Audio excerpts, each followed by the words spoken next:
ഈ സങ്കല്പ നിയന്ത്രണം സാധിച്ചാൽ അയാൾ ഗൃഹസ്ഥനാവട്ടെ, സന്യാസിയാകട്ടെ, പ്രൈം മിനിസ്റ്റർ ആകട്ടെ, മുഖ്യമന്ത്രിയാവട്ടെ, ഒരു കുഴപ്പമില്ല.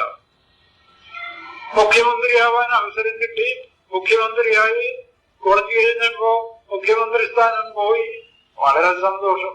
നേരത്തെ എനിക്കറിയാമായിരുന്നു എന്നും ഇത് വെച്ചുകൊണ്ടിരിക്കാൻ പറ്റില്ല എന്ന്. ടെൻഷനില്ല, ഒരു കുഴപ്പമില്ല. ഏത് കാര്യവും അത്രേ സാധ്യമാവും. അസാധ്യമായതിൽ എന്തിന് മുറുകെ പിടിക്കുന്നു? അസാധ്യമായ കാര്യങ്ങളിൽ മുറുകെ പിടിച്ചാൽ ടെൻഷൻ അതിവേഗം മരണം. ടെൻഷൻ കൊണ്ടാണ് അതിവേഗം മരണം.